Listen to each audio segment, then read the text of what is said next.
Selanjutnya kita masuk ke contoh.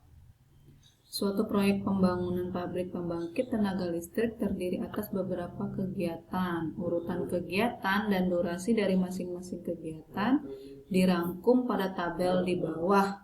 Buatlah jaringan kerja yang mempresentasikan proyek tersebut. Nah, ini dia nih ya. Urutan kegiatan-kegiatannya, terus kemudian urutan kegiatannya sudah ada di tabel ini.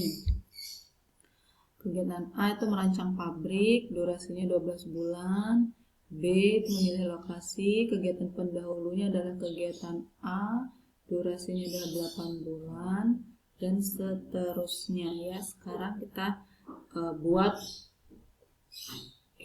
buat jaringan kerja yang merepresentasikan proyek ini. Ini adalah jaringan kerjanya yang merepresentasikan proyek tersebut.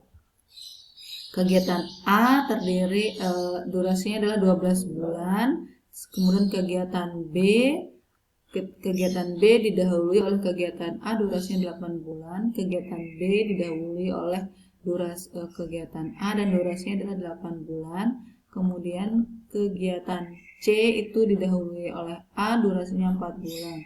Kegiatan C didahului oleh A dan durasinya 4 bulan. Kemudian kegiatan D itu didahului oleh A juga, durasinya 3 bulan. D didahului oleh A, durasinya 3 bulan. Kegiatan E itu didahului oleh kegiatan B, durasinya 12 bulan. E didahului oleh B ya. Nah, di sini kan setelahnya B ada E langsung dan durasinya adalah itu adalah 12 bulan. Kemudian kegiatan F itu didahului oleh kegiatan C, durasinya 18 bulan. Kegiatan F didahului oleh kegiatan C. Jadi sebelum F itu adalah C. Durasinya adalah 18 bulan. Kemudian kegiatan G itu didahului juga oleh C, durasinya adalah 5 bulan. G, nah didahului oleh C. Dari C ini lalu ada G ya. Kita lihat arah panahnya G. Berarti didahului oleh C. G-nya itu 5 bulan. Terus H itu didahului oleh D dan G. Durasinya 8 bulan. H itu didahului oleh D dan G ya. Jadi di sini H sebelumnya adalah D dan G ya, panahnya masuk ke sini. Ini adalah H yang didahului oleh D dan G. Durasi H adalah 8 bulan.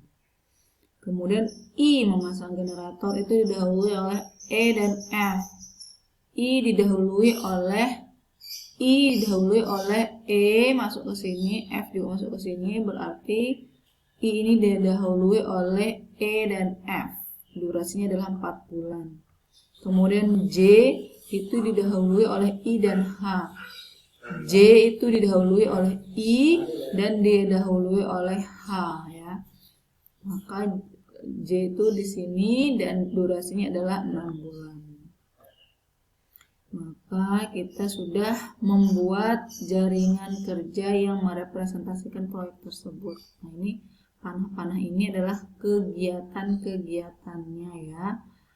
Dan ada notasi kegiatannya A, B, C, D, E, F, G, H, I sampai J. Dan di bawahnya adalah durasi dari kegiatan tersebut dalam bulan durasinya. Nah, kemudian node-node atau titik-titik ini adalah kejadian-kejadian. Jadinya setiap kegiatan dipisahkan oleh kejadian atau satu titik. Kegiatan A, B dipisahkan oleh kejadian 2. C, A dipisahkan oleh kejadian 2. D, A juga dipisahkan oleh kejadian 2. Oke. Selanjutnya kita membahas terlebih dahulu yaitu tentang PERT, yaitu Program Evaluation and Review Technique.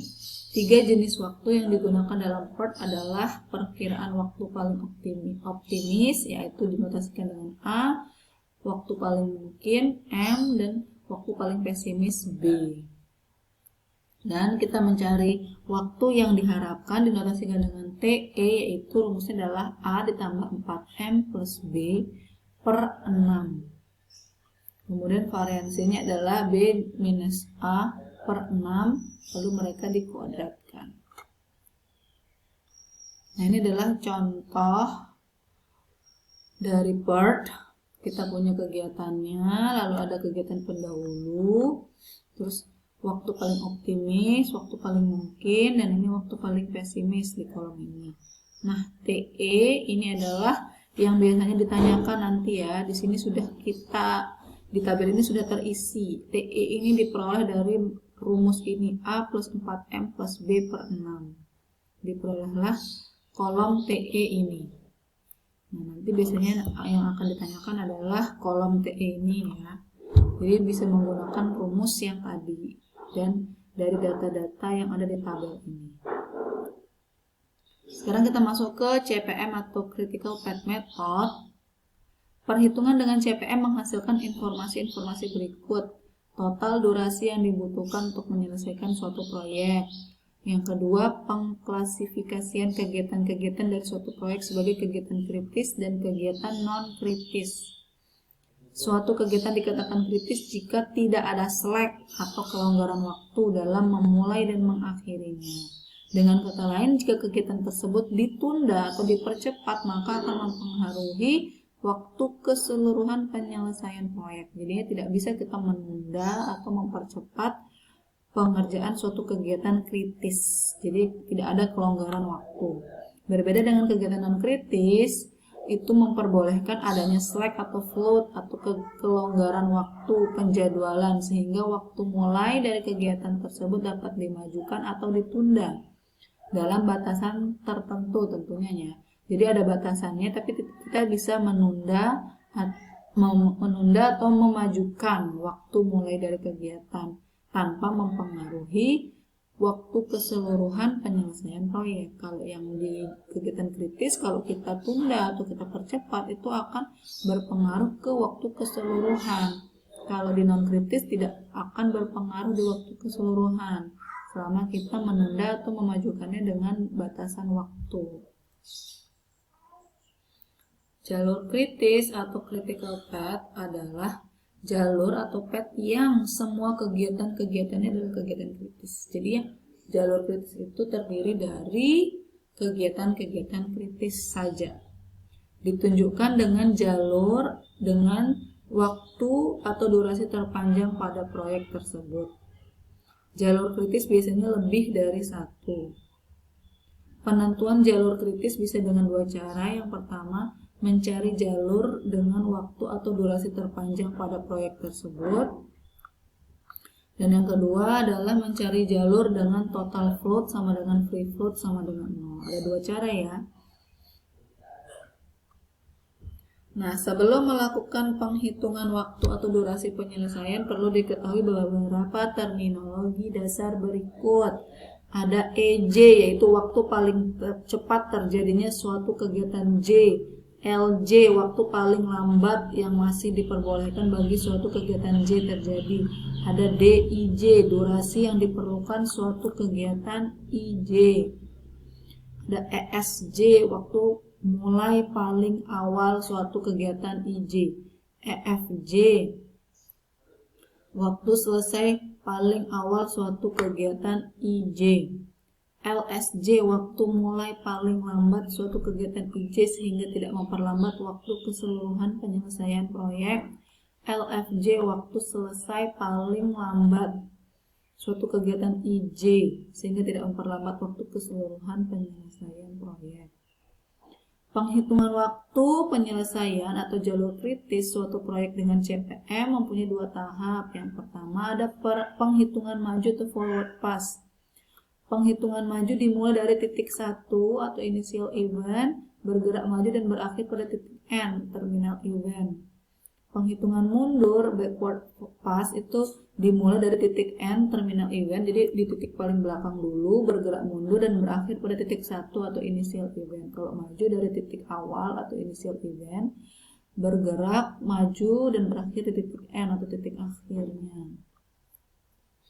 Untuk melakukan penghitungan maju dan mundur, gambar lingkaran yang merepresentasikan kejadian perlu dibagi menjadi 3 bagian sebagai berikut. Nah, lingkaran tadi yang node itu kan awalnya kalau awalnya tuh hanya berisikan nomor kejadiannya saja ya. Tapi kalau kita mau melakukan penghitungan maju dan mundur, kita bagi dia menjadi tiga bagian, yaitu ada nomor kejadian, kemudian ada E dan ada L.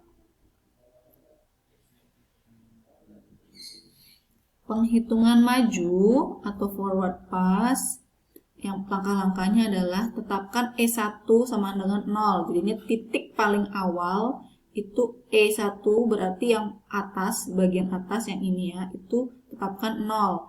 Mengindikasikan bahwa suatu proyek dimulai pada waktu 0.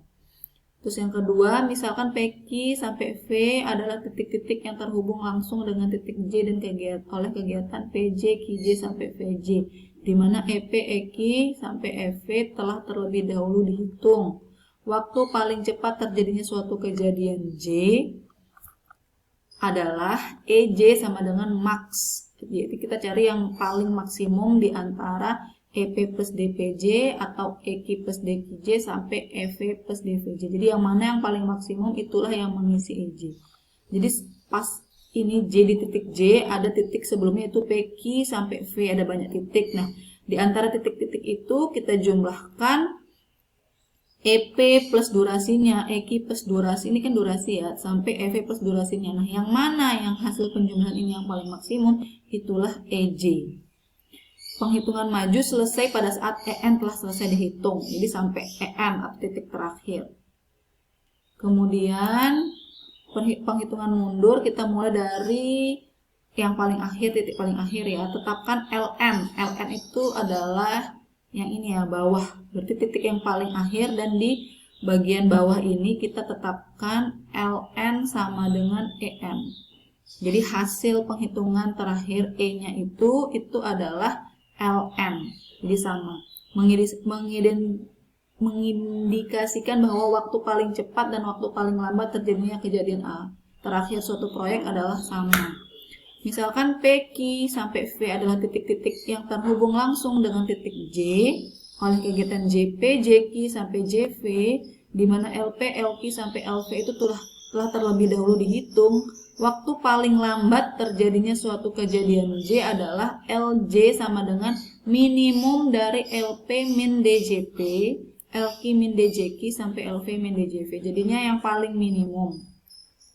Jadi misalnya kita punya titik J, kita mau mencari LJ-nya atau bagian bawah itu ya. Nah, kita lihat titik-titik sebelumnya ada P, Q, V, dan seterusnya. Nah, kita hitung di LP, LQ, LV itu sudah diketahui ya. LP, LQ sampai LV itu sudah diketahui. Kemudian kita kurangkan dengan durasinya. Yang mana yang paling minimum itulah yang mengisi LJ. Penghitungan mundur selesai pada saat L1 telah selesai dihitung. Jadinya titik awal sudah selesai kita hitung. Pada titik ini L1 itu sama dengan E1 sama dengan 0. Nanti hasil akhirnya adalah L1 ini akan sama dengan E1 sama dengan 0.